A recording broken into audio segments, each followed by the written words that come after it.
So what is up guys, it's Uri here, and today I have for you my monthly tier list that everyone always asks for, and probably a thing I like making the least, but I do it anyways.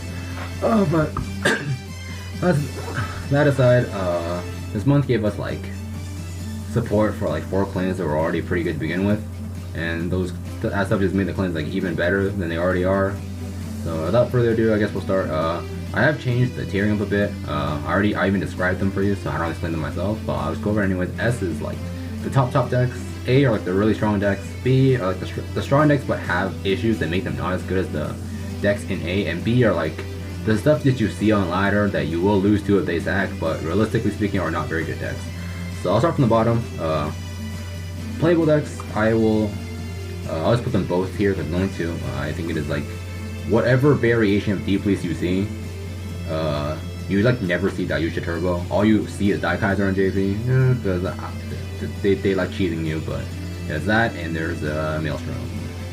Maelstrom's a little better. At least it has a proper game plan. So yeah, like I said, this deck is literally all cheese. This deck straight up folds to the point of drawing 2. They draw 2 PGs, they win the game. The opponent, anyways. The opponent draws 2 PGs, they win the game against this deck. This deck does not do much of anything aside from, oh, you didn't have 2 PGs in time for that Kaiser? Guess you lose now. Yeah, that's all this deck is. You draw 2 PGs, you pretty much win the game. This deck auto folds stuff like Kagero, honestly speaking, because drawing one, Conroe gets them 1 PG. If they hard draw one more, which they usually do, you just can't kill them, like ever. So yeah. And that also doesn't help that the rest of your deck is vanilla as fuck. And then next up is Maelstrom. This deck just doesn't do enough. Like, reverse Maelstrom's cool that it's just Maelstrom with the crit, but like sometimes this deck just it's cool. Like a draw or retire is cool, but at the end of the day your win con is still Glory, and Glory can be relatively easily played around. But so yeah, this deck it's good. It's cool, but I don't think it's very good. Yeah, that's it for features. These like the playable decks are like okay, but not like good or anything, at least in my opinion. Next up, the decks that are strong but have flaws. So I'll just put all of them and I'll talk about them all at once.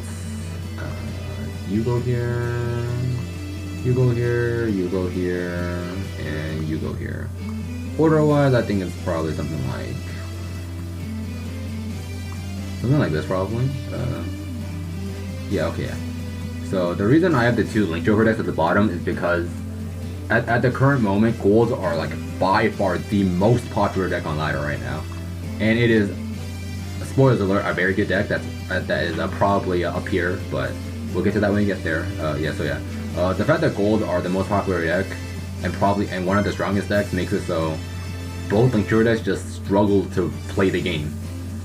Yes, you're okay against other stuff, but at the end of the day, if you have a poor matchup against the most popular and one of the best decks in the game, you are not a very good deck.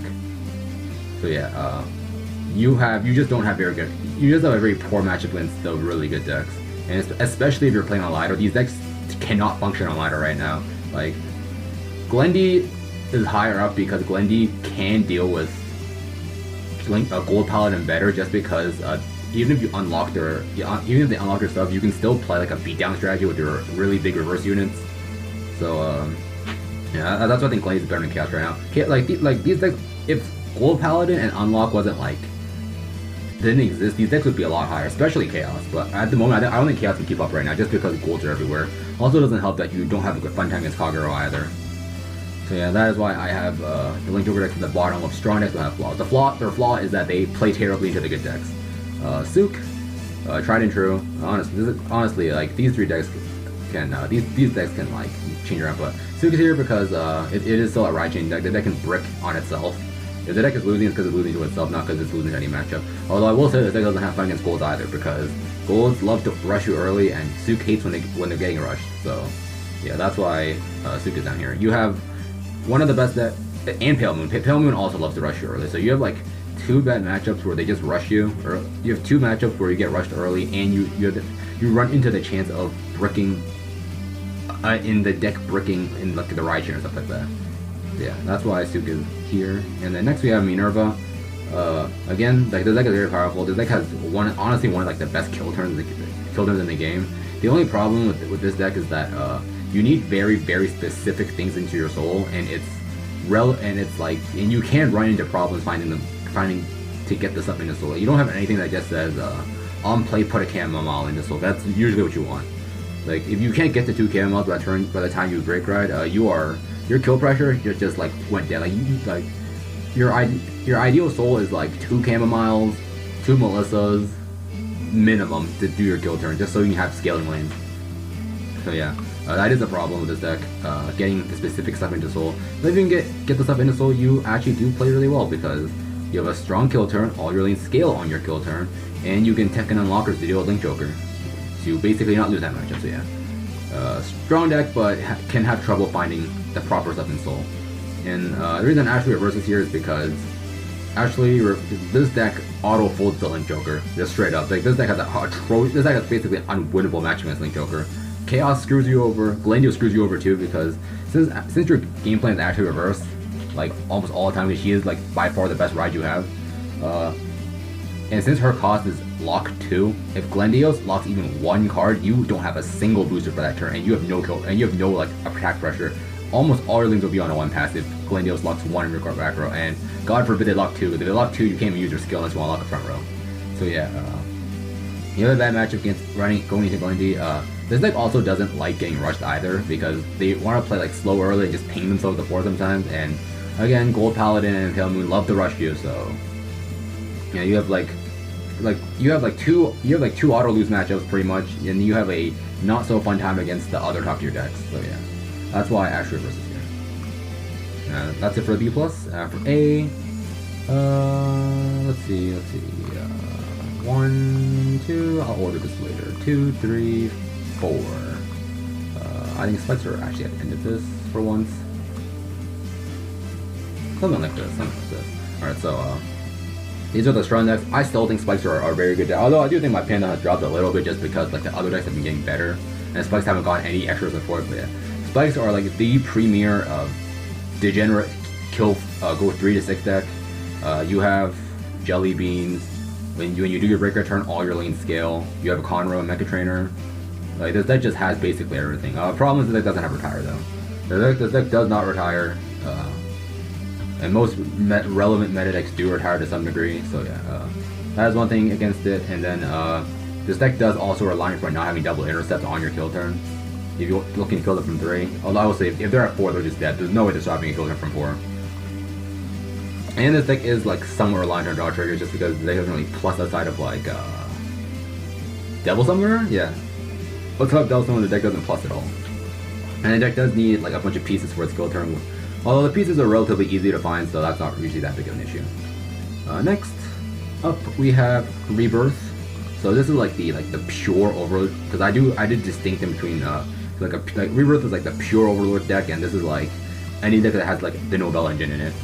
So yeah, this deck is cool and all. Breakride Overlord is a very good card just because it's a cheap plus and it's extra drive checks, so more drive checks, more chances to sack.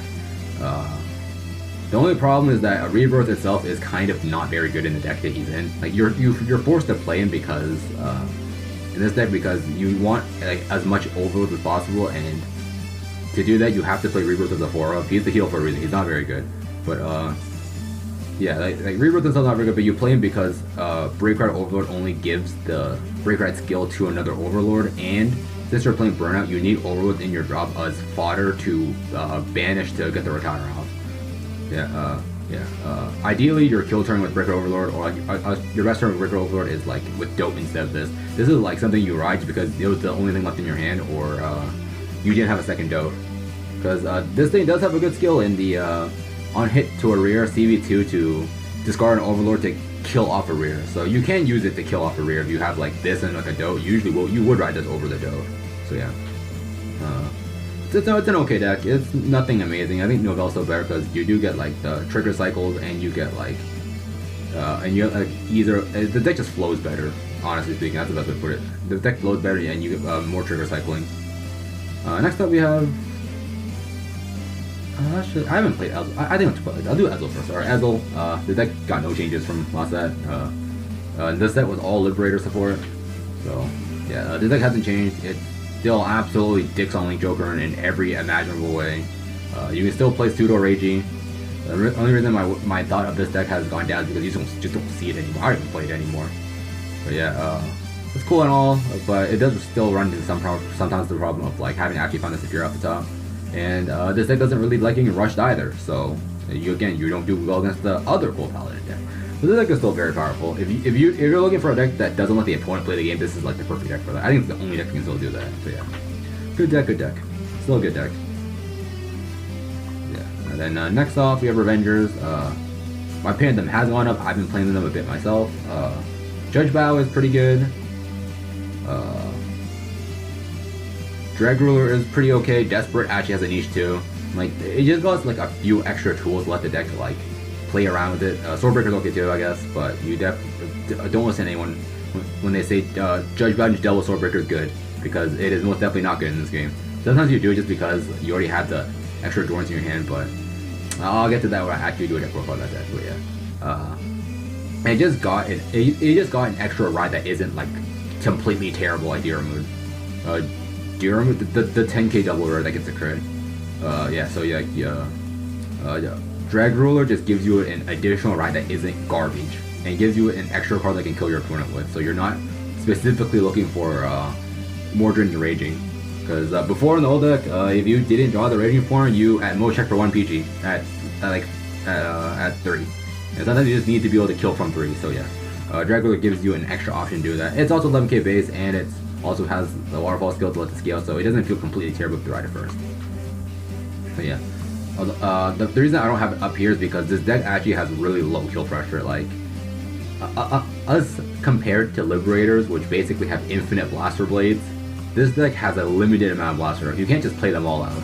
Like, there are definitely games where you run into situations where like, damn, I can't get to a blaster dark, or I'm out of blaster darks.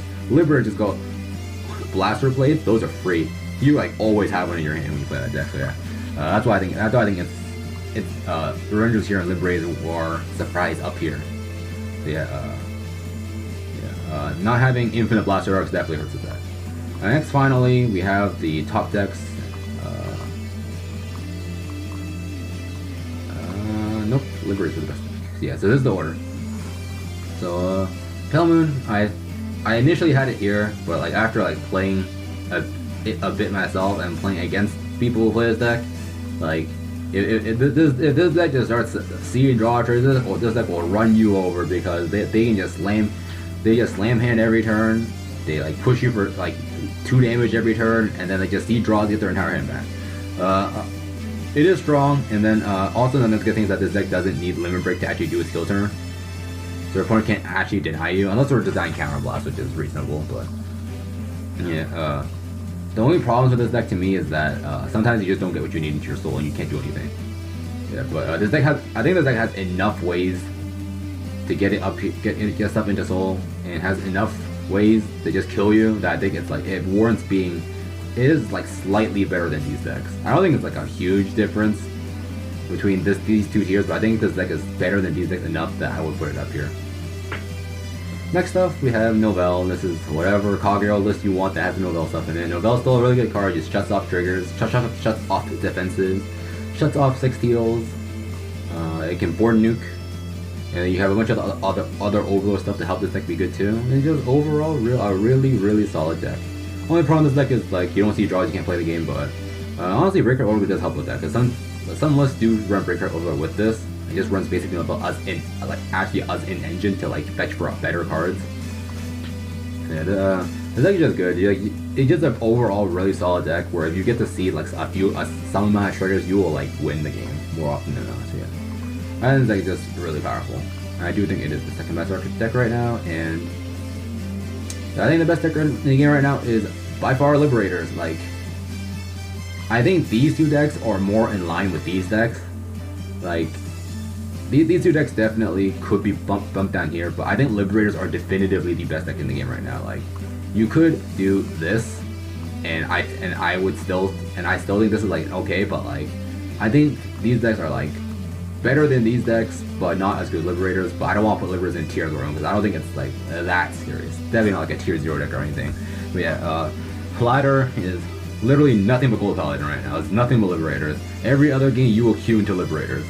I played the deck myself. The deck is absurdly good. Like Barkle plus Last Blade vomits you up free cards. Star Rain now also vomits you up free cards. Garmor is a stop button for a lot of matchups. I would say another thing about Pelmu is that Garmor can't stop them. Garmor stops like this deck, this deck, this deck, this deck, this deck. Yeah, Garmor is just like a stop button sometimes. Monarch can be used to recycle your Zenith if you put him on heal, which you should. Breakride against a good card, and Zenith is still a good finisher. Now, the deck just has everything. Then you also have like infinite ways to get Blaster Blade back. Whether it's like to your deck like with Star Rain or just to your hand. And Zenith, being able to recycle itself for a Blaster Blade is also really good. So this deck basically has everything. The only problem with this deck is that sometimes you just don't draw PGs and you like lose like that. But that is like that's like every deck that isn't Kagero and Spikes. Not drawing their PGs, but yeah, this deck is not super reliant on draw triggers just because, or as reliant as these decks, because they have so many ways to just get like one extra free card and just swing with it that turn, and that's good enough for that turn. That's not me saying you should be playing a not 9 draw with this deck, but yeah, like this deck just has everything. It's a very good, well-rounded deck. It is just good at everything, and it doesn't particularly lack in anything. The only thing that lacks in is like draw power and drawing to your PG, stuff like that. But you have enough ways to plus that you don't have, not having draw power is fine, and not drawing your PG sometimes just doesn't matter if you run them over fast enough. This deck also has an amazing early game. So yeah, this is my thoughts on the current meta. This is what, after like one season, like a season and like 2 days of the second season. So yeah. This is my thoughts on the meta. Tell me guys what you think down below in the comments. Like and subscribe, all the good stuff, and I will see you guys next time. Peace out.